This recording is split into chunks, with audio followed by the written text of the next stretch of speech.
Ravi de vous retrouver dans Smart Job, l'émission emploi de Bismart, émission en direct chaque jour du lundi au vendredi. Je suis très heureux d'être avec vous dans notre rubrique Bien dans son job. Eh bien, on parlera du bien-être au travail. On en parle beaucoup. Un entrepreneur viendra nous faire partager son expérience. Working Progress avec les invités de Welcome to the Jungle. Eh bien, on parlera du pendant du bien-être. On parlera du burn-out. Comment les éviter? On en parle dans quelques instants avec les invités dans Working Progress. Et puis dans le cercle RH, on s'intéresse à la culture. Focus sur ce secteur en très grande souffrance.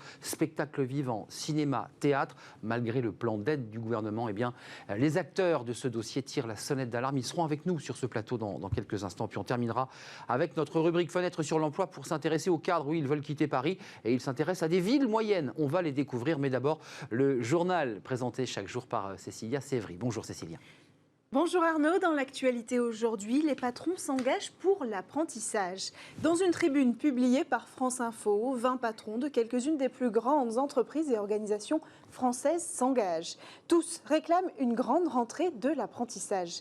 Parmi eux, Christophe Cornu, PDG de Nestlé France, Claire Weisand, directrice générale d'Engie, ou encore Antoine Frérot, PDG de Veolia.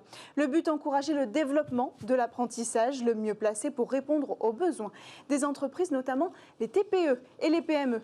Un engagement qui se concrétise avec une plateforme Internet. La plateforme Jeunes d'avenir permet de s'inscrire en tant que recruteur, candidat ou conseiller. Les jeunes jusqu'à 29 ans de tout niveau et tout département sont éligibles, y compris les DOM.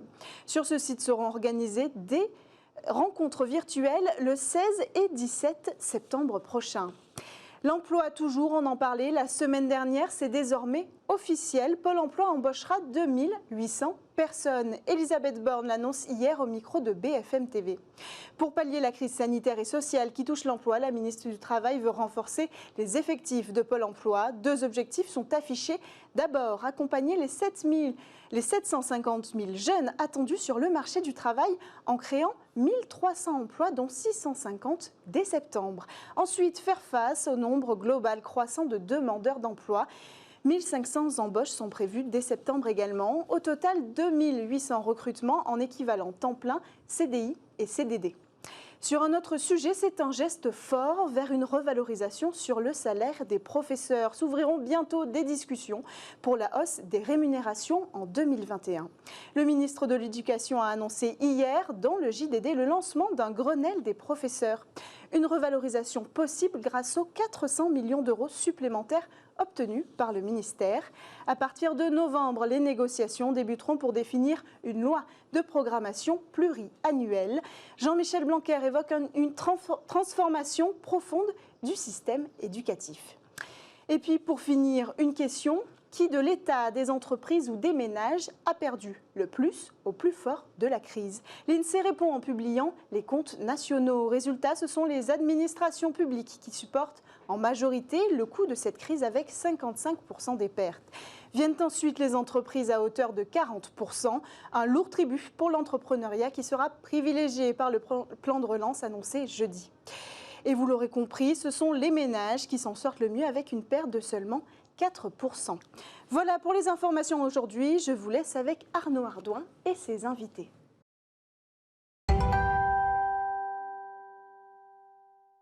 Notre rubrique Bien dans son job. Alors là, elle porte bien son nom parce qu'on est avec Benjamin Brion. Bonjour Benjamin. Bonjour Arnaud. Bien dans son job, bien, vous êtes le cofondateur de Moodwork, qui est une application qui permet aux salariés de pouvoir évaluer leur bien-être au travail.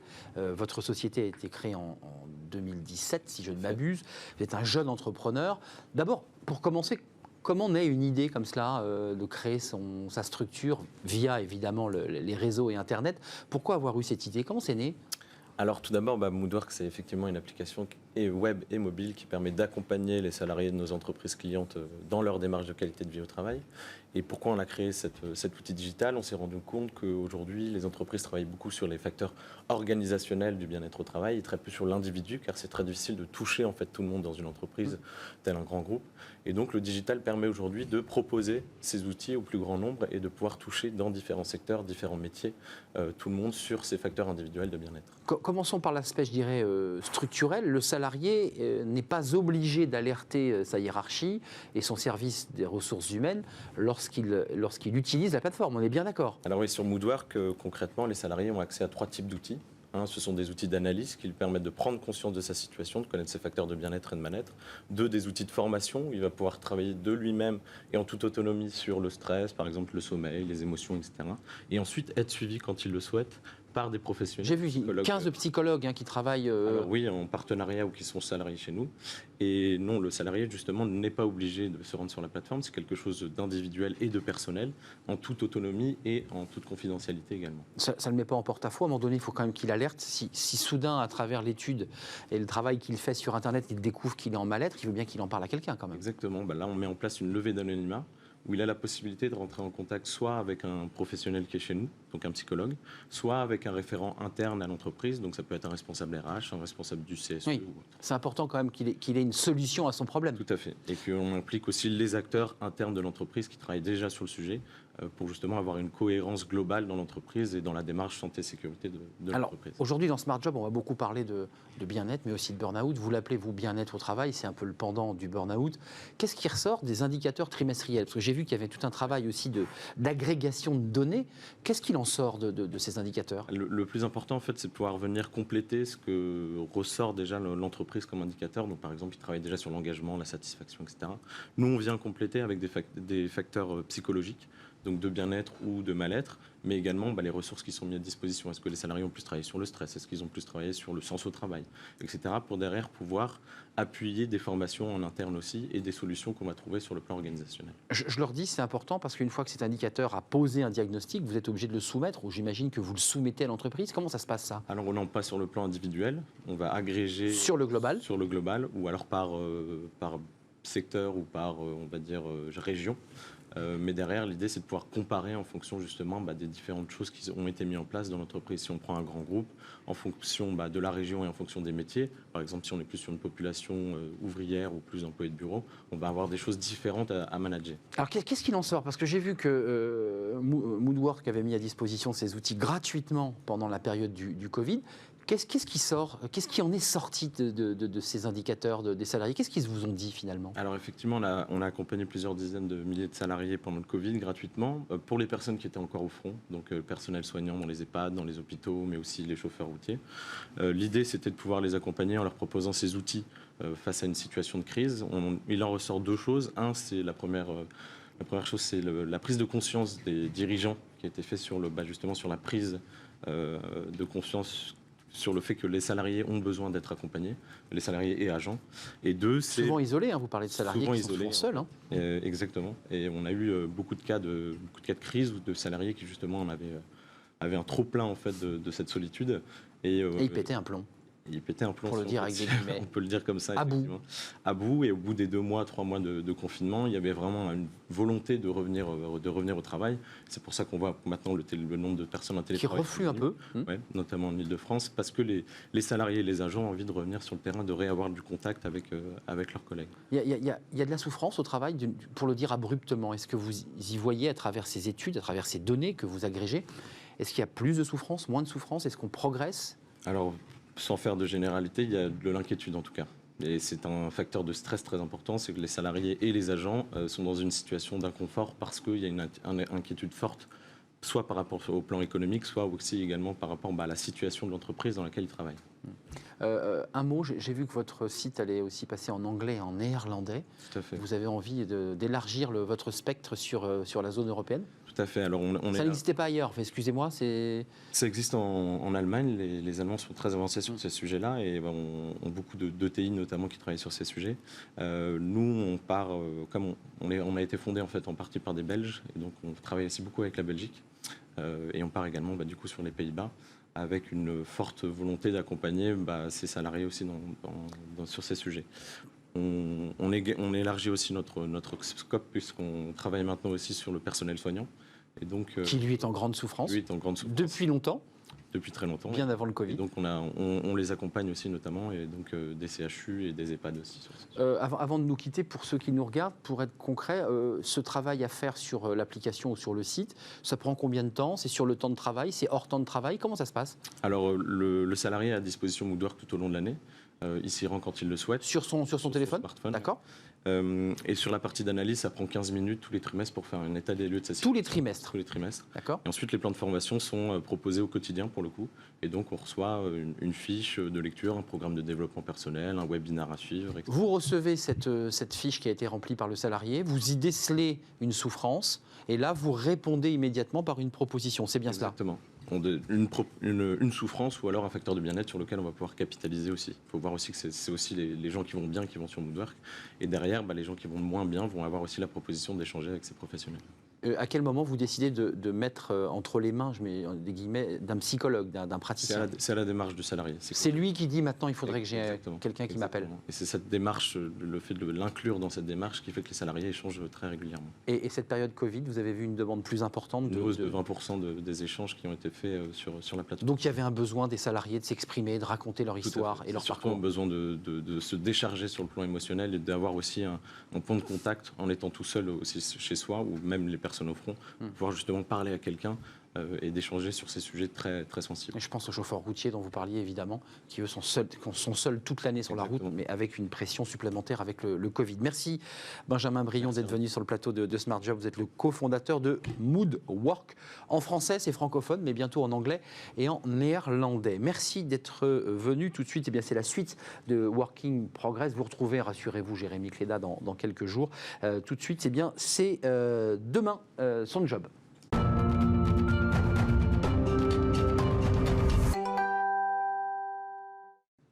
Working Progress avec notre deuxième invitée, Catherine Vazet. Bonjour Catherine. Bonjour. Ravi de vous accueillir sur le plateau. Vous êtes en direct avec nous, on vous voit.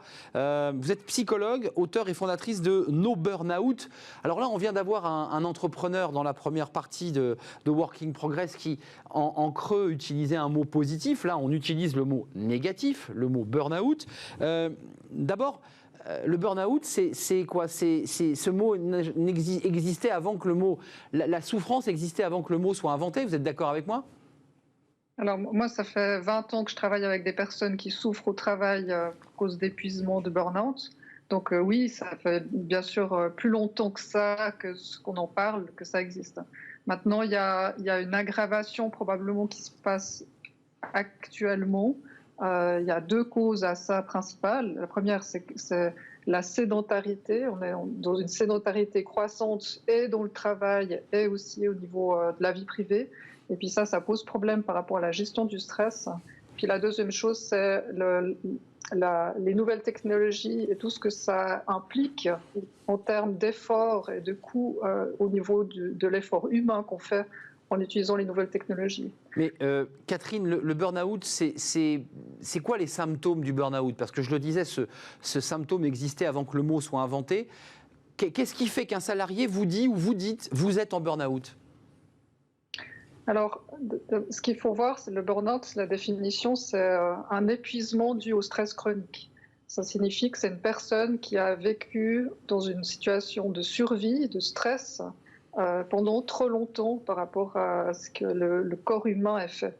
Le stress, on le vit bien quand on peut récupérer derrière. Si on veut bien, dans notre organisme, on a une pédale d'accélérateur, c'est le stress, c'est le système nerveux sympathique. Et puis on a un frein qui nous aide à nous calmer et puis à retrouver un équilibre. Ça, c'est le système parasympathique. Dans le cas du burn-out, on est pendant trop longtemps... on appuie trop longtemps sur la pédale d'accélérateur, ça veut dire que notre corps il est toujours en sur-régime, jour et nuit. Jour et nuit, on fabrique des hormones de stress et ça consomme plus d'énergie. C'est comme une voiture, en sur-régime, ça consomme plus d'énergie, ça nous use à petit feu. Et puis, il y a un moment donné, le corps est plus capable finalement de fonctionner.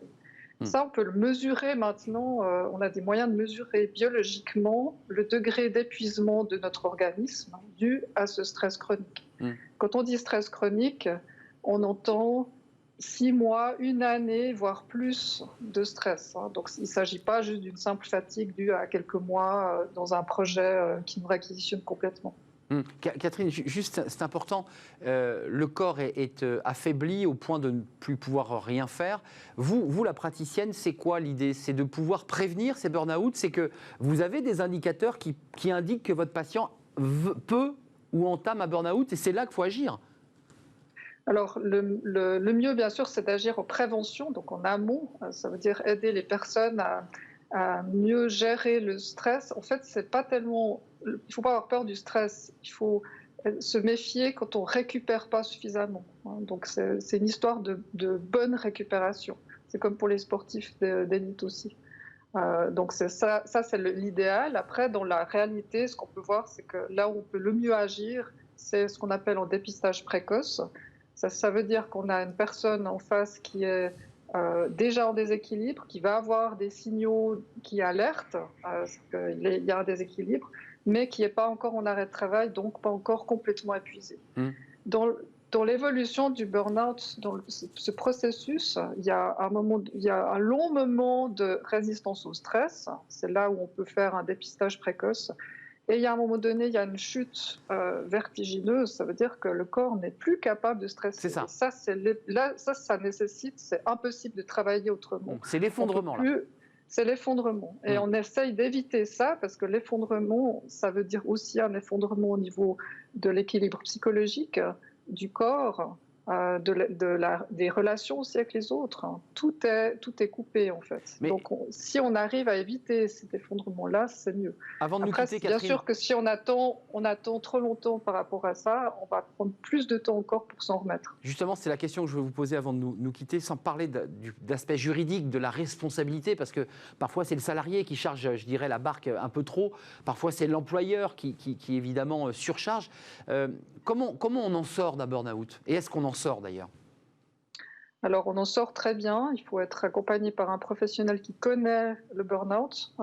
On s'en sort si on est actif dans le processus de guérison. On ne peut pas attendre de guérir ou prendre passivement un médicament. D'ailleurs, il n'y a aucun médicament qui va guérir du burn-out. C'est plutôt mettre en place des mesures qui vont aider. Il y a une des mesures qui est très importante, c'est l'activité physique. Mais il y en a plein d'autres qu'on va mettre en place petit à petit, avec des étapes. Il y a des étapes aussi de guérison. Tout ça, je l'ai écrit dans un livre où il y a la 2e édition qui est apparue maintenant aussi en France, Comment rester vivant au travail, où je décris tout le processus de guérison. Mais normalement, il n'y a pas de séquelles.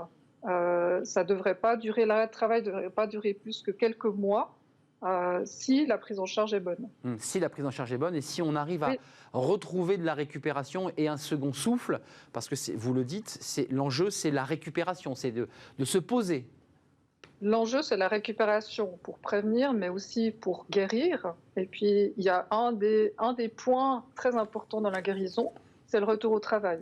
En fait, on n'attend pas d'être guéri pour retourner au travail. On a besoin de retourner dans le stress et dans des conditions difficiles pour guérir complètement. Et c'est là l'enjeu, et c'est souvent là que ça pêche dans les prises en charge, c'est que on attend que la personne soit guérie pour la remettre au travail, mais là, on peut attendre longtemps. Exact. Et puis, malheureusement, ça n'aide pas. Et oui, parce que la personne coule un peu plus et il faut la remettre tout de suite dans le bain. C'est très intéressant. Oui, Catherine oui, Wazem, merci beaucoup d'être venue sur notre plateau. Vous êtes psychologue et on l'aura peut-être entendu, vous nous parliez de Lausanne, où vous avez votre cabinet. Vous nous parliez d'ailleurs de votre cabinet. Merci. Je rappelle que vous êtes la fondatrice de No Burnout.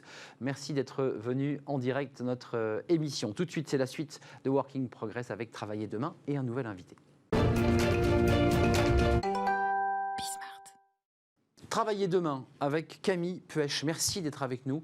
Vous avez vu la thématique aujourd'hui, elle traite du bien-être au travail. On avait une psychologue qui parlait des traitements, de la manière dont on accompagne quelqu'un qui est touché par le burn-out. Vous êtes le fondateur de Cali Social, qui est un cabinet spécialisé dans la prévention des risques psychosociaux. Quelle est votre valeur ajoutée? Parce que c'est vrai que je l'évoquais avec la psychologue, le burn-out existait avant même que le mot soit inventé. On se souvient des gens qui se suicidaient chez Orange, pour ne pas les citer. Là, on a commencé à conscientiser, mais qu'est-ce que vous apportez de plus? Alors, c'est une question difficile. Ouais, je ne m'attendais pas à cette question. Mais oui, c'est le but. En fait, déjà, ça existe depuis longtemps. Maintenant, c'est un point qui est très important, c'est la prise de conscience. Et c'est un des effets finalement positifs qui ressortira du Covid, c'est que le Covid a permis de faire prendre conscience à tout le monde sur la Terre entière que les troubles psychiques existaient, que ça impactait tout le monde et que ça empêchait de bien faire son travail. Et chez Orange, peut-être que le problème à l'époque, c'était il y a 12 ans maintenant, Oui. c'est qu'on n'avait pas conscience finalement de l'existence de ces troubles-là et on ne les traitait pas. Et là, le fait de prendre conscience... Transformation à marche forcée d'une entreprise aussi. Exactement, mais si vous voulez, des cas comme Orange sont riches d'enseignements, et il y en a d'autres de transformation d'entreprises à marche forcée aujourd'hui. Le Covid, c'est un impact économique majeur. On va avoir beaucoup d'organisations, et on a beaucoup d'organisations qui sont dans cette logique de transformation à marche forcée.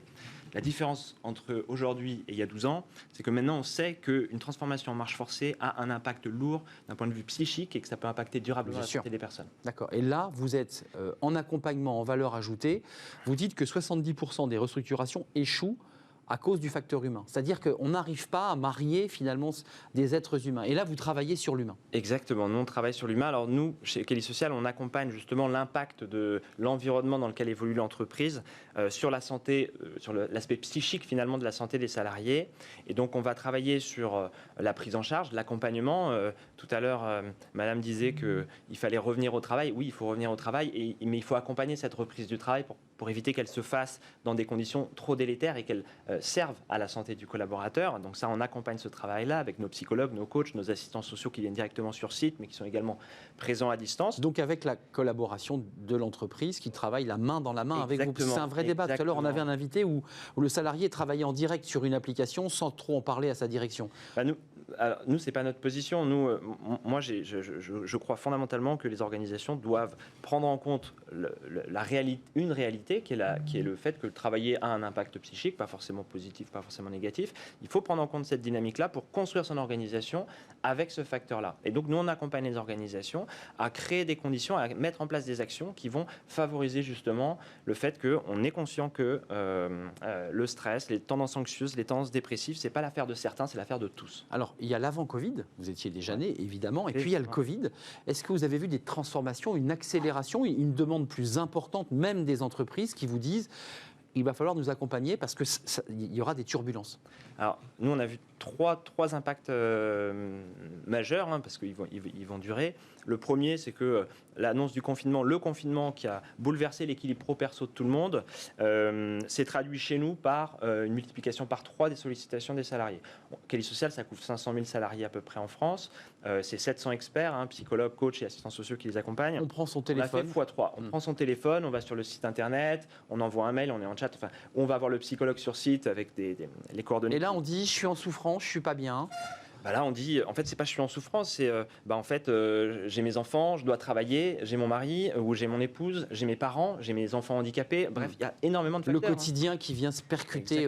Et ça, on l'a vécu très, très fortement. Le Covid, le confinement fait que toutes les choses qui constituent l'équilibre de votre vie se bousculent. Qu'est-ce que ça provoque? Ça provoque de la fatigue chez vous. La fatigue, c'est favorable aux émotions. Les émotions, c'est favorable à quoi? À l'agressivité. L'agressivité, ça a encore d'autres répercussions sur autrui. Et nous, on a pris ça en charge, à gérer les émotions des gens, l'agressivité que ça générait et que d'autres subissaient. Ça a été le premier impact. Le deuxième impact, c'est comment on revient au travail, parce qu'il y a eu confinement, mais il y a aussi déconfinement, et puis déconfinement partiel, parce que finalement, on revient au travail, mais on ne revient pas vraiment au travail. Aujourd'hui, c'est la rentrée, mais on n'est pas encore à 100%. On n'y est pas, on n'y sera pas. Et on n'y sera pas avant quelques mois. J'ai mis 85%, mais je vais peut-être que me tromper. Chez Kelly Social, on est à 50%. 50%. Voilà, on s'est mis à 50% pour respecter les règles sanitaires. Et donc, deuxième impact, c'est comment on travaille ensemble. Télétravail, mix télétravail, travail Mais là, quelle action concrète vous apportez à l'entreprise, aux salariés? Qu'est-ce que vous leur dites concrètement? Alors, il y a plusieurs choses. Donc, il y a tout l'accompagnement individuel, mais il y a l'accompagnement collectif. Donc, l'accompagnement collectif, on prend des équipes, on va accompagner pour des managers des équipes à gérer des situations, à travailler ensemble, analyser la pratique du travail, la nouvelle pratique du travail. C'est une deuxième action.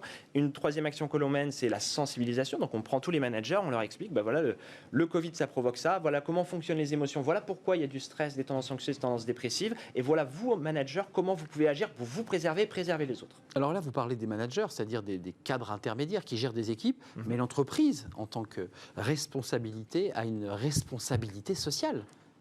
Elle doit garantir la santé de ses salariés. C'est un devoir des entreprises. C'est l'article 4121 du Code du travail qui est très clair sur ce point-là. Et qui vous concerne directement. Et qui nous concerne directement parce qu'effectivement, c'est une obligation légale de préserver la santé de ses collaborateurs. Ça existe depuis 1989, donc c'est pas nouveau. Ça s'est étoffé avec le temps.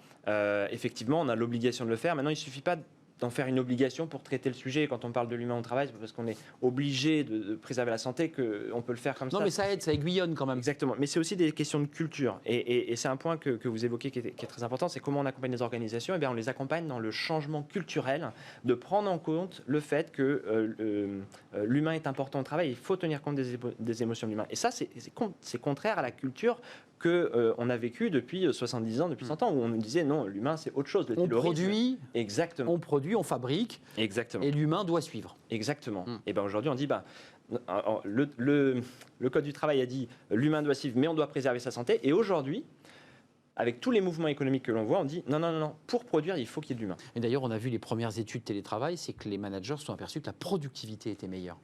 Aussi bonne, voire meilleure. Alors, donc ça c'est... On a de tout, mais effectivement, en tout cas chez Cali Social, nous, la productivité a été meilleure pendant cette période. On a beaucoup travaillé aussi, mais je pense que... Là, vous parlez de vous, de votre entreprise. On parle de nous, de nos collaborateurs, ça on est une entreprise aussi. Hein, et c'est intéressant, en fait, le fait d'être en télétravail et de libérer totalement l'autonomie de chacun, bien sûr, et la responsabilisation également, et ben, ça nous a permis d'être tous plus performants dans notre travail. La fin de la culture du petit chef, on l'a beaucoup entendu sur ce plateau, c'est-à-dire qu'il y a une autonomie du salarié qui doit produire, qui doit amener du résultat. Et un manager qui a un nouveau rôle à apporter du soutien, à aider son équipe à être meilleure, à aider chaque individualité à se développer, à accompagner. Exactement. Et créer du lien social aussi, parce que je crois que les salariés en ont besoin. C'est ce que j'imagine que vous retrouvez. C'est aussi pour ça qu'on revient au travail. Hein. Ce matin, c'était petit-déj pour tout le monde, pour profiter. C'était votre rentrée ? C'était notre rentrée ce matin, juste avant de venir avec l'équipe. Ouais. Et tout le monde était content de se retrouver ? Ah bah... ça a libéré beaucoup de choses parce que chacun raconte son histoire aussi. Nous on avait fermé, on met full digital jusqu'à fin août. Donc là c'est une rentrée depuis 5 mois. On est tous les jours au téléphone ensemble et là depuis 5 mois en fait les gens se retrouvent et ça libère énormément. C'est important. On voit un reflux du télétravail. Camille Puech, merci d'être venu après votre rentrée, non pas des classes, mais votre rentrée dans l'entreprise. Vous êtes le fondateur de Cali Social, ce cabinet spécialisé dans la prévention des risques. On fait une courte page de publicité et puis on se retrouve après pour parler avec nos invités dans le cercle RH de la culture. Oui, la culture, spectacle vivant, théâtre, cinéma, un secteur touché de plein fouet par la crise, malgré d'ailleurs les annonces gouvernementales. On en parle avec nos invités dans un instant.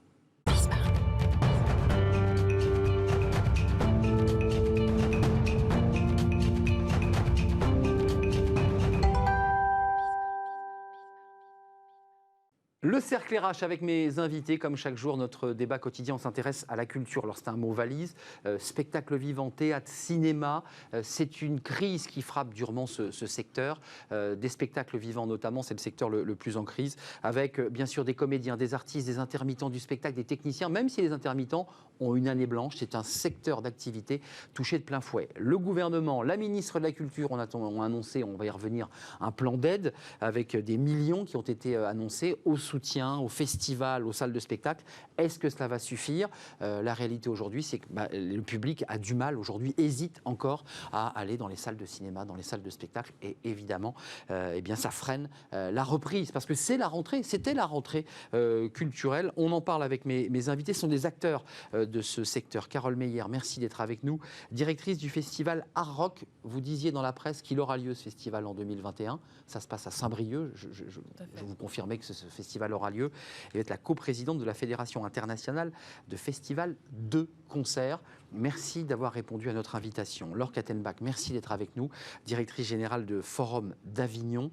Et puis, vous êtes la présidente de Creative Tech, parce que vous êtes en train déjà de penser à demain, au coup d'après, parce que la situation est évidemment délicate pour le spectacle vivant. Et puis, à mes côtés, Laurent Bentata, merci d'être avec nous, d'avoir répondu à l'invitation. Directeur général de Stage Entertainment France, directeur du théâtre Mogador, c'est dans le 9e arrondissement. C'est un magnifique théâtre, c'est 1600 places assises. C'est l'un des plus bels établissements de théâtre privé, parce que évidemment on nous regarde à Paris. Vous êtes membre du Prodis, qui est une institution importante, syndicat national des spectacles musicaux et de variété, et puis le vice-président du syndicat national du théâtre privé. Je voudrais vous montrer cette photo. Tiens, on va commencer à mettre les pieds dans le plat. C'est Gauthier Capuçon. Vous savez, c'est un des musiciens, le frère de Renaud Capuçon. Regardez ce qu'il met. C'est intéressant. Voilà, il dit pourquoi les salles de spectacle des théâtres n'ont pas le même droit d'ouvrir avec une jauge normée, avec un masque obligatoire. En un mot, il dit, mais regardez, on est dans un TGV. Les gens sont assis comme dans la salle de spectacle. Là, c'est tout à fait possible. Mais dans nos salles de spectacle, c'est pas possible. Jérémy Ferrari, producteur, humoriste, vous avez lu sa tribune dans Le Parisien, lui, il met les pieds dans le plat, il dit, mais attendez, on est le seul secteur, il parle du tourisme, il parle de tous les autres secteurs qui ont réouvert avec des normes sanitaires draconiennes, et il dit, la culture, c'est les oubliés. Enfin, je vous pose la question pour mettre les pieds dans le plat, est-ce que vous avez cette colère en vous, Laurent Bentata et mesdames, concernant cette espèce de deux poids, deux mesures? Alors, Jean Castex a rectifié, on y reviendra, mais est-ce qu'il y a un peu de colère en vous? Oui, je pense qu'on a été très agacés par cette politique de deux poids, deux mesures, parce qu'on a vu énormément de choses se pratiquer avec des contraintes, mais quand même assez ouvertes.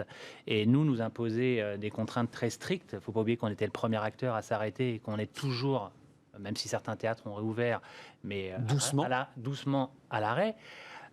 Donc on a ce sentiment un peu d'avoir été oublié. Alors c'est vrai que les dernières mesures du gouvernement ont été là quand même pour nous rappeler à leur bon souvenir et qu'on était quand même là et qu'il fallait nous aider fortement. Donc on en est satisfait.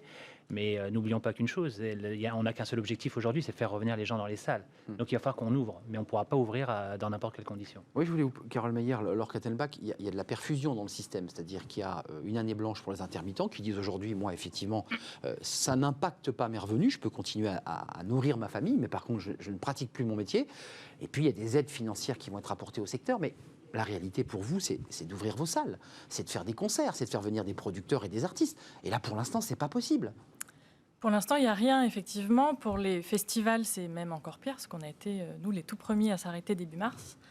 On ne reprendra pas avant... L'arrêté court jusqu'au 31 octobre, mais il n'y a aucun signe de reprise probable par la suite du 31 octobre. On parle de décembre, janvier. Nous, on parle de 2021, et la question de 2021 sera la jauge. Donc, effectivement... la reprise, on ne sait pas s'il y aura et sous quelle forme. Et la perfusion, pour l'instant... elle est relativement légère. Elle est faible pour l'instant pour vous. Pour l'instant, elle est faible, mais ce n'est pas la pire année en fait. Le pire est réellement devant nous. Faut bien celle qui va arriver. Mais la colère des artistes, de ceux qui... Je parle des artistes, il y a des techniciens bien entendu, il y a des décorateurs, il y a des costumiers. Il y a 600 métiers. Il y a des métiers incroyables, évidemment, mais je pense à ceux qui se présentent sur scène avec un spectacle et qui aujourd'hui sont un peu orphelins. Est-ce que vous avez cette colère de vous dire, mais tous les autres secteurs d'activité ont repris une activité assez forte, économique, parce qu'il ne faut pas tuer l'économie, et la culture, dit Jérémy Ferrari, c'est un peu l'enfant pauvre, on lui tape sur la tête et on ne l'aide pas. Vous avez ce sentiment-là où c'est plus compliqué? Si, on l'a. Après, évidemment, on est en colère. Après, on sait qu'il y a une crise sanitaire et que bien sûr, tout le monde connaît des difficultés, etc. Après, c'est sûr que nous, on parle de reports de tournées qui se font jusqu'à 2020, 2022, des sorties d'albums annulées, des sorties de livres annulées, des sorties de films annulées. Enfin, c'est assez désastreux. Ouais. Donc effectivement, quand on passe, comme on l'a vu sur la photo, 2 heures dans un train avec des gens qui se lèvent, qui mangent, vous l'avez fait, des enfants qui jouent. Bien sûr. On se dit... Il y a aussi Mais Laure Kattenbach, qu'est-ce que vous dites, vous, sur cette question-là, je dirais presque philosophique? Il y a du deux poids, deux mesures, de l'économie repart, on fait tout pour la faire repartir, mais l'économie de la culture, ça traîne. Mais il y a quelque chose qui m'avait un peu troublée, c'est qu'en avril, le gouvernement allemand avait annoncé 1 milliard pour la culture et les industries créatives directement. Nous, c'est vrai que c'est fin août, c'est 2 milliards. Donc on a attendu, on a eu 2 milliards, les Allemands 1 milliard. Mais c'est surtout que je pense que c'est très différent en fonction des secteurs. Le secteur des cultures, industries créatives, c'est 10 secteurs, c'est 300 000 entreprises. Très varié, ouais. 300 000 entreprises, 600 métiers différents. Et quand on regarde les pratiques, je pense qu'elles ont aussi évolué. Il y a des secteurs qui se sont portés correctement. Quand on regarde par exemple les podcasts, il y avait 6 sur 10 qui disaient qu'ils étaient intéressés par les podcasts. Maintenant, il y en a 8 sur 10. Oui. France Culture, ils sont passés en réécoute de 24 millions à 31 millions. Forcément, on bascule, la culture va ailleurs. Le livre, entre le 11 mai et le 19 juillet, il y a eu presque plus 20% dans les librairies au niveau national. Donc tout ça, c'est pas les 95 milliards que représente la culture, c'est pas monobloc. Donc je pense que ce qui est important, c'est de regarder effectivement comment on va faire pour les acteurs qui, eux, ont eu cette année blanche et comment est-ce qu'ils vont repartir. Parce que c'est comme le café, hein, les 100 cafés que vous n'avez pas été prendre au troquet. On ne les reprendra pas. Eh ben, vous ne les reprendrez pas. C'est comme le repas, c'est comme pour les restaurateurs. Or, il y a un lien extrêmement fort, et ça, il y a des études qui, depuis des années, montrent ça, entre la performance économique d'un territoire et son intensité culturelle et universitaire. Donc c'est pour ça qu'il y a un double élément. Un, il faut faire comme dans tous les autres secteurs de l'économie, c'est-à-dire faire en sorte qu'il y ait le moins de casse possible. Et puis, il y a une deuxième chose, c'est investir pour l'avenir. Parce que ce qu'on fait maintenant, c'est dans 20 ans, qu'on va retrouver les ferments. Mais l'économie, parce que parlons un peu d'économie, il y a à la fois le plaisir des spectateurs qui vont dans une salle, dans un festival à Avignon, c'est un bonheur, puis c'est aussi une économie, vous êtes chef d'entreprise. Vous aviez, si j'ai bien lu, en prévision, le Roi Lion. Énorme spectacle, vous l'avez toujours. Pour vous, j'imagine c'est un casse-tête pour régler, j'allais dire même basiquement, les questions d'assurance, parce que j'imagine que les assureurs vous passent quelques coups de fil, non, rien pas. Comment on gère un spectacle? Non, il n'y a pas de coup de fil des assureurs. Vous êtes seul au monde. Non, il y a personne. Vous êtes seul au monde. Plus personne nous appelle. Vous êtes seul. Allô. On va essayer de vous appeler cet après-midi, Laurent Bentattar. Merci beaucoup. On passera un petit coup de fil quand même pour ne pas vous sentir trop seul. Mais comment un chef d'entreprise de ce secteur culturel prend une décision et arbitre et dit en janvier, le Roi Lion sera à Mogador? On gère les choses au jour le jour. On a, le problème, c'est d'avoir des perspectives. On a mis du temps à avoir des perspectives, puisque les contraintes ont été prolongées à chaque fois. Elles le sont toujours. Même là, on n'a pas de perspective. On a calé le démarrage du Roi Lion fin mars. C'était fin mars. 21. C'est toujours fin mars. C'était en septembre, on l'a décalé à fin mars. Aujourd'hui, j'espère, mais je ne sais pas ce qui va se passer entre aujourd'hui et même la fin d'année. Tout va encore évoluer. On voit que l'épidémie reprend. Enfin, on ne sait pas. Donc, on se donne des perspectives et puis on veut éviter vis-à-vis de nos spectateurs de défaire. On avait 70 000 billets vendus. Il a fallu décaler. Il faut décaler. C'est ce qu'on fait actuellement. On n'a pas tout fini. Faites du report permanent de mois en mois. Exactement. Mais c'est très compliqué. Donc, on passe notre temps, au lieu de faire notre vrai métier qui est de produire, mais de gérer cette crise. Donc aujourd'hui, on est très partagé. On parlait de colère, mais on est très partagé entre l'envie de reprendre parce qu'il est important qu'on reprenne. Je pense qu'il est important vis-à-vis du spectateur pour ne pas créer de nouveaux réflexes. On le voit. Mais c'est tout à fait ça. Et de créer de nouveaux réflexes, d'aller vers de nouveaux modes de consommation de la culture. Donc on a envie de rouvrir. Mais le problème, c'est qu'on ne peut pas, quand on a 150 personnes sur scène, comme c'est le cas du Roi Lion. C'est gigantesque. La jauge est importante, les limitations de jauge comme... Vous serez limité à combien sur votre jauge? Aujourd'hui, on est toujours limité à 75%, environ 75%, parce que c'est un siège entre plusieurs groupes. Donc on pourrait rouvrir. Mais après, il y a aussi toutes les contraintes liées aux artistes. On nous demande d'avoir de la distanciation sociale au niveau des artistes.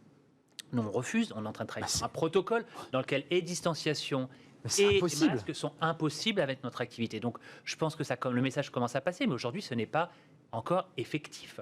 Donc tout ça est à préparer. C'est très, très, très complexe. Les interlocuteurs que vous avez, c'est le ministère de la Culture, j'imagine. On entend vos arguments?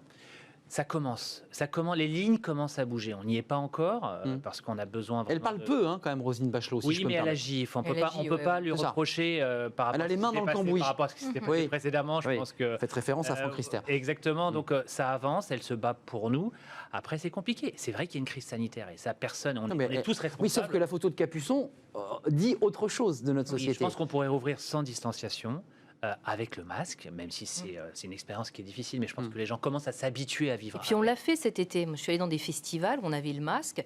La première fois, ça surprend, et puis après, tu es quand même pris par la musique, et puis les gens sont tellement contents, les solistes, tout ça, c'est fabuleux. Dans mon introduction, que je n'ai pas dite exactement comme je l'avais écrite, c'est toujours comme ça, je disais que même sous l'occupation, en regardant des documents, je pensais au quartier de Pigalle et à d'autres quartiers festifs où il y avait des salles, même sous l'occupation, les salles de spectacle continuaient à proposer des spectacles, on le sait. C'est incroyable ce que vous êtes en train de vivre. 99 jours d'affilée pour les salles de cinéma fermées.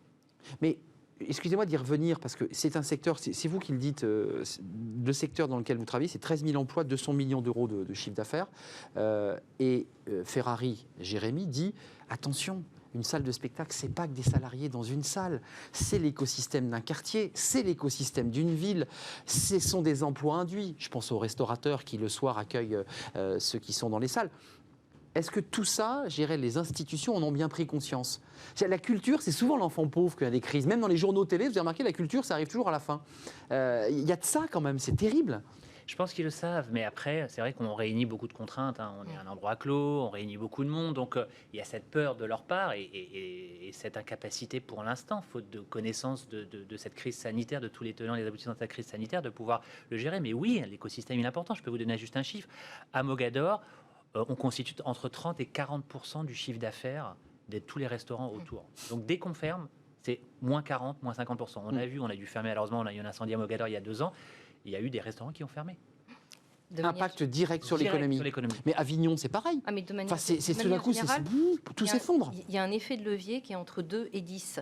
Quand je disais tout à l'heure, il y a une intrication, un lien mais extrêmement fort entre la performance économique d'un territoire et son intensité culturelle et universitaire, c'est ça. C'est-à-dire qu'à chaque fois qu'il y a un festival, quand on calcule ce qu'on appelle en économie les externalités positives, parler des restaurants, évidemment de l'hôtellerie, du tourisme, mais de tout aussi ce qui était, les taxis, enfin, c'est tout l'écosystème. Et là, on est dans des rapports en fonction des villes et en fonction des types de tourisme de 2 à 10%. La moyenne, pour un festivalier, c'est 53 € dépensés. Quand il n'est pas dépensé, il n'est pas dépensé. C'est le qui va. Quand même, il nous reste 10 minutes dans ce débat. Tournons-nous vers l'avenir. Vous l'évoquiez tout à l'heure, la lecture, Internet, les librairies ont bien marché, celles qui étaient ouvertes, en click and collect, et l'Internet. Est-ce que vous réfléchissez aujourd'hui à changer de modèle ? Et c'est-à-dire que le Covid accélère le processus de, je dirais, de digitalisation des spectacles. C'est-à-dire que, ce que je vais dire va peut-être vous choquer, mais on va regarder des festivals de musique, comme on a pu le voir pendant le Covid, assis sur notre canapé. Enfin, on a vu des stars faire leurs concerts dans leur... je pense à Mick Jagger, je crois qu'il a fait un concert dans son château tourangeau. On ne va plus dans les salles. Enfin, ce que je dis là, c'est de la science-fiction, mais c'est demain. Est-ce que c'est votre angoisse ? Qu'on puisse finalement vivre la culture assis sur son canapé ? Pour moi, on ne peut pas la vivre de cette manière. Oui. Du moins, le spectacle vivant qu'on représente ici, que ce soit le théâtre, les musiques actuelles, les salles fermées ou les festivals en extérieur, ce sont des choses qui se vivent. Il y a quelque chose de cathartique et le fait de se rassembler, voilà. C'est autre chose que, bien sûr. Ça fait partie intégrante de l'expérience. Donc on ne peut pas transformer ça en simplement show télévisé, quoi. Ce serait un danger vraiment, d'ailleurs un danger de formatage, parce qu'on ne diffuse pas tout à la télévision. Exactement. Donc il faut à tout prix éviter ces travers-là et essayer de trouver un moyen de pouvoir réunir de nouveau là, les pour gens. se le dire calmement et froidement, vous qui êtes le nez dans le guidon, la tête dans le guidon, les mains dans le cambouis, il n'y a pas de solution au moment où on se parle en ce moment. C'est-à-dire que les salariés, vous leur dites aujourd'hui, toute la chaîne économique, vous leur dites, on n'a pas de réponse à vous donner. C'est bien ça que vous leur dites ? Pas tout à fait, parce qu'une fois encore, je pense que ça dépend des secteurs. Je pense que ce que je disais tout à l'heure, c'est qu'il y a une période où il faut absolument faire le dos rond et faire en sorte que... Là, vous êtes dans le dos rond, là. Ah ben, il faut, et puis il faut limiter la casse au maximum, et c'est pour ça que la culture, elle a besoin de public et de service public. Donc, il n'y a ni le public en ce moment, et le service public, et ça datait d'avant, les finances publiques ne sont pas au beau fixe. Donc, il y a vraiment besoin de prendre en compte comment est-ce qu'on va passer les prochains mois, parce qu'effectivement, c'est devant nous, la grosse crise, et puis après... d'envisager aussi des nouveaux formats, parce qu'il n'y a pas que des choses négatives dans les nouveaux formats qui sont en train d'être mis en place. On est sur une ligne de crête. Laurent Bentata, est-ce que, sur le plan économique, il faut que vous ayez une jauge pleine, un spectacle comme le Roi Lion, c'est un énorme investissement, c'est une prise de risque, à la fois pour vous, Mogador, mais aussi pour le producteur, puisqu'il faut que la salle soit remplie.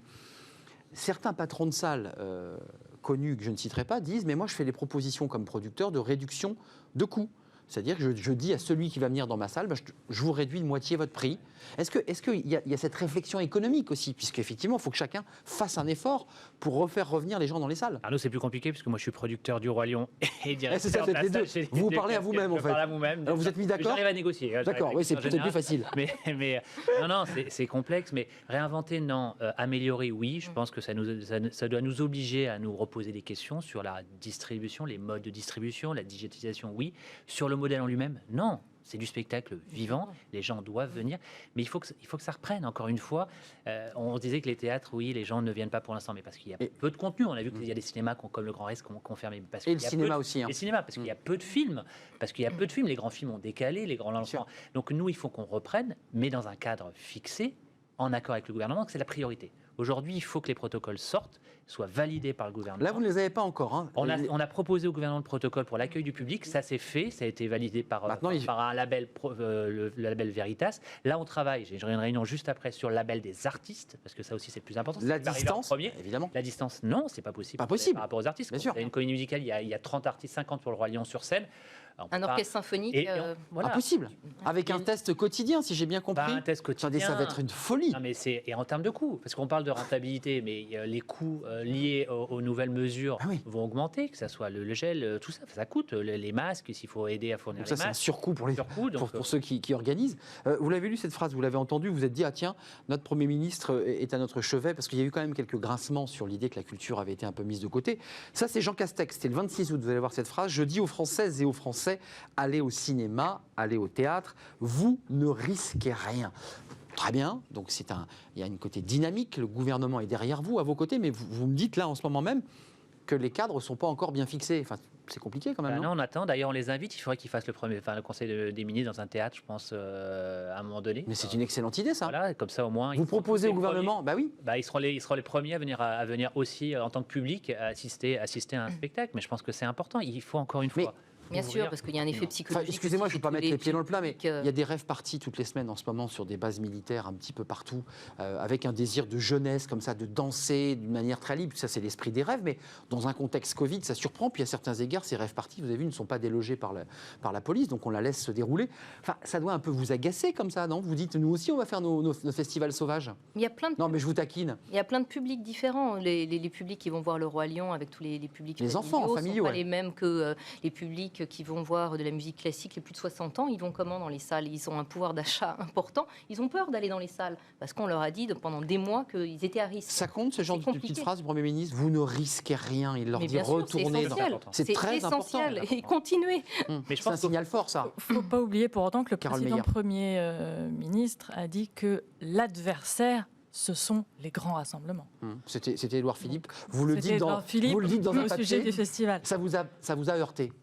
Bah ouais. Nous ne sommes pas les adversaires, nous ne sommes pas des adversaires, nous sommes des acteurs culturels, des acteurs économiques. Et voilà, justement, faut pas. C'est dur de travailler dans la culture. Donc effectivement, il y a deux poids, deux mesures. L'environnement de la culture, c'est compliqué de se faire entendre.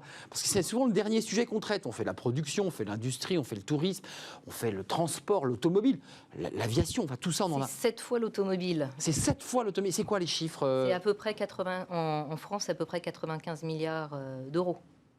La culture et La l'industrie culture. créative. Un chiffre d'affaires Les 10 secteurs. Les en 10 chiffre d'affaires. secteurs sur le mot culture. Le premier étant les arts visuels avec à peu près 24 milliards d'euros et dont l'architecture qui fait 7 milliards. Mais on parle de contribution économique. Télé-radio, 11 milliards. De contribution sociale. N'oublions pas la contribution morale. Ah oui. C'est Supplément d'âme. C'est là où. Voilà. Si on devait être remboursé, je pense, par la sécurité sociale, on devrait être vraiment le Ouais. premier médicament. Mais c'est vrai, on ne le dit pas assez. C'est une bulle d'émotion qu'on Bah oui. propose tous les soirs. Tous les soirs. Et cette bulle, elle n'existe pas. Donc, dans un contexte anxiogène dans lequel on est aujourd'hui, ça C'est devrait être la essentiel, priorité. bien Ça sûr. peut même être matin, midi et soir. Matin, midi et soir. 3 Rois Lions par jour, ça me semble un peu exagéré, vous ne croyez pas? On l'a déjà fait. Vous l'avez déjà fait. Ah, vous avez joué 3 fois. Non, mais vous souriez tous. Mais c'est un supplément d'âme, la culture, quand on va dans un festival, quand on va à Avignon. Bah, c'est pas un quand on va à supplément, c'est Mogador. l'âme tout court. C'est l'âme. Non, mais j'ai dis supplément d'âme, c'est-à-dire que dans notre vie quotidienne, qui est souvent un peu contrainte, difficile, quand on va au spectacle, effectivement, c'est une bouffée d'oxygène. Quand Et on là, écoute de la les Français non musique, plus. Est-ce que votre inquiétude avant de nous quitter, c'est effectivement un basculement de notre modèle? C'est-à-dire qu'à un moment donné, les spectateurs vont dire, mais moi je préfère regarder le Roi Lion filmé, capté à Mogador, parce que je ne veux pas aller dans la salle. Est-ce qu'il y a ce risque-là quand même, et qu'il faut que vous pointez du doigt auprès des collectivités, du gouvernement? Est-ce que ce risque-là, il existe? Si ça dure trop longtemps, il y a un risque. C'est pour ça qu'il faut vite réouvrir. Encore une fois, pas dans n'importe quelle condition, mais il ne faut pas trop Il faut tarder. recréer une Il dynamique. ne faut pas trop tarder pour ne pas créer de nouveaux réflexes qui seront des mauvais réflexes. C'est très important ce que vous dites. Moi, je pense qu'il y a Laure deux Kettelbach. choses à faire. Je pense qu'il faudrait une grande campagne nationale sur la culture, Oui. de lancer ça comme une des priorités en montrant d'abord toute la variété de la culture, des publics. Il y a un clip gouvernemental. Enfin, Un j'allais clip dire. gouvernemental, une grande campagne de communication, on met tous les acteurs et on dit regardez ce que c'est que cette culture et Et regardez ce que ça crée comme et ce emploi. que ça crée. Parce que chez Creative Tech, on avait fait une communication pour la ville de Genève, c'est imaginer une ville sans culture. Oui. Ben, une ville sans culture, ça fait pas rêver. Franchement, sans théâtre, sans musée, sans cinéma, sans librairie, mais est-ce que vous avez envie d'y aller? C'est quoi Paris sans son patrimoine et C'est son vrai. patrimoine immatériel? Donc c'est ça, faire une Et ces grande salles de campagne. spectacle. Et bien évidemment. Ouais, Et- qui sont des monuments par ailleurs. tout à fait, des beaux lieux. Donc ça, c'est la première chose, faire une grande campagne nationale pour nous donner envie de ça. Et puis la deuxième chose, c'est de faire en sorte qu'il y ait un décloisonnement entre les différents métiers. Moi, je pense qu'il y a beaucoup d'innovations à aller chercher avec les artistes aujourd'hui, dans les liens entre art, science et entreprise, pour créer vraiment de l'innovation, parce que c'est souvent des ateliers d'artistes que sont nées des grandes innovations. Et là, on a tout un pan à jouer tous ensemble au niveau national pour fédérer. Moi, j'en évoquais une innovation, Très. c'était l'idée qu'il y ait des captations et qu'on quitte les salles. Donc c'est une innovation qui n'intéresse pas forcément les tourneurs, les producteurs et les patrons de salles. Enfin, ils se disent, mais attendez, qu'est-ce que c'est que cette histoire? Non, mais il peut y avoir. Ce que je veux dire, c'est que ça peut disséminer dans d'autres secteurs D'accord, industriels. bien sûr. C'est-à-dire que les artistes Oui. disséminent dans d'autres secteurs industriels. Quand avec des robots, quand on travaille, moi je travaille avec des chorégraphes et des danseurs Oui, qui pour marient. moduler le geste d'un robot. Quand on travaille avec des scientifiques et des artistes pour inventer des nouveaux matériaux avec des propriétés acoustiques dingues, parce qu'on travaille avec des acousticiens. Il y a tout un tas de nouveaux métiers, tout un tas de choses à faire dans des croisements à penser. La science et la technologie au service de l'art et vice-versa. Carole Meyer, vous les musiciens, les artistes, vous disiez tout à l'heure décalage de concerts, décalage d'albums, décalage de livres. Il y a encore possibilité d'écouter, je leur dis, par la technologie Internet, les musiciens, ils y sont prêts ou pas? Ils font leurs concerts, je dirais, unplugged, comme on appelait à l'époque, pour vieille école, mais il n'y a pas de public, ou il y a un public trié sur le volet, ils sont 10. Et... Je ne sais pas s'ils sont prêts. Il y a quand même des albums qui sortent, donc il y a une actualité, mais on sait que voilà, leur vie, c'est la scène. C'est la scène, et le public a ce besoin-là. Et Benjamin Biolay l'expliquait très bien, lui. Finalement, moi, ça va, je m'en sors pas mal. Je peux me passer faire de la scène, mais derrière moi, il y a une équipe de 100 personnes. Bien sûr. Comment ils mangent? C'est une entreprise. C'est une entreprise, oui, il faut le dire. C'est des gens dont le métier est d'être sur scène. Et on ne vit pas de musique et d'eau fraîche. Hein, En termes d'emploi, il y a quelque chose qui peut être absolument dramatique. Si on ne reprend pas, il y aura une casse sociale. 300 000 entreprises, des milliers d'emplois, pour ne pas dire des millions d'emplois, 95 milliards de chiffre d'affaires. Et on le redit, c'est important de le dire à ceux qui nous regardent. Comme le dit Jean Castex, retournez dans les salles, parce que les patrons de salles, tous ceux qui organisent, ont vraiment évidemment à souhait de vous accueillir dans les meilleures conditions. Voilà, retournez dans les salles de cinéma. Et jubiler avec la culture. Et faites-vous plaisir en famille, parce qu'il y a beaucoup de spectacles familiaux. C'était un plaisir de vous accueillir sur le plateau. On suivra de près ce dossier, parce qu'on n'est qu'au début, puisque vous attendez évidemment des mesures plus concrètes pour les artistes. J'imagine que ce sont des casse-têtes lors de vos réunions. Merci Laurent Bentata, vous êtes le directeur général de Stage Entertainment et le directeur du théâtre Mogador, théâtre privé dans le 9e arrondissement. Et vous êtes le vice-président du syndicat national des théâtres privés. Laure Kattenbach, on a entendu l'art, Creative Tech, vous en êtes la présidente, et puis vous êtes la directrice générale de Forum Avignon. Et puis Carole Meyer, c'est Art Rock, pas seulement, c'est à Saint-Brieuc. Il aura lieu en 2021, vous l'avez écrit dans la presse. Coprésidente, on croise les doigts pour tous les artistes et pour vous, coprésidente de la Fédération internationale des festivals de concert. Voilà, c'est la fin de notre débat Cercle RH. Tout de suite, ces fenêtres sur l'emploi. Bon, on revient, oui, sur les chiffres de l'emploi. C'est quotidien et c'est tout de suite.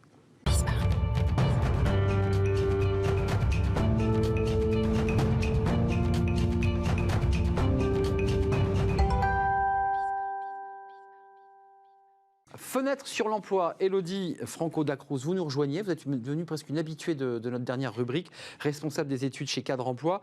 Alors, on en a déjà parlé, mais c'est votre 8e édition, c'est intéressant de vous les suivez à la trace, vos cadres. On va voir le top 5 des cadres et des villes plébiscitées par ces cadres. Ce sont des villes moyennes, on va le voir. Alors, quelle est la ville qui plaît le plus aux cadres ? Alors dans ces villes moyennes-là, c'est La Rochelle. Et juste pour vous contextualiser, c'est oui la 8e édition des villes préférées des cadres parisiens qu'on mène cette année, mais c'est la toute première fois qu'on dévoile un palmarès dédié aux villes moyennes et aux plus petites villes. Alors oui, c'est intéressant parce que La Rochelle, il y a un TGV, souvent on parle des moyens de transport, mais on va peut-être revoir l'animation. Il y a Annecy. Annecy, c'est pareil, on y accède en TGV ? Oui. Annecy, donc c'est une très très jolie ville.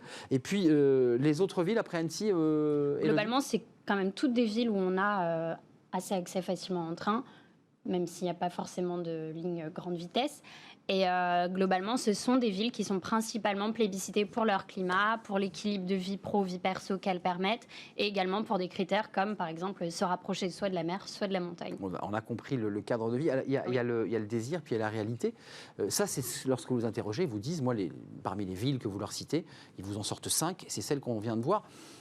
Mais il n'y a pas de l'emploi pour tous les cadres à La Rochelle et à Annecy, notamment ? Alors évidemment, c'est des villes où les bassins de l'emploi sont moins dynamiques. C'est là où le télétravail a peut-être changé la donne pour ces villes-là, puisque voilà, même si le bassin de l'emploi est moins dynamique, on a quand même 33% de cadres qui nous disent soit souhaiter emménager dans une ville moyenne, soit dans une petite ville. Donc ces villes-là restent attractives malgré le fait qu'elles aient un bassin de l'emploi moins dynamique. Et quand je dis que le télétravail a changé la donne, c'est que potentiellement, ces cadres-là pourraient se permettre de déménager en région, dans des plus Et continuer à travailler à distance. En continuant à travailler dans leurs entreprises à Paris, tout en n'ayant pas à démissionner grâce au télétravail. Alors des cadres qui plébiscitent, alors ça ce sont les villes moyennes, ce ne sont pas toutes des métropoles, ce sont des villes moyennes où il fait bon vivre, la mer est pas loin, mais ils aiment bien les métropoles aussi. Pourquoi les cadres cherchent des métropoles? C'est-à-dire qu'ils cherchent la même qualité, je dirais, de service que Paris ou les grandes villes, mais moins les contraintes, c'est ça? Tout à fait, on n'a pas envie de changer son quotidien complètement.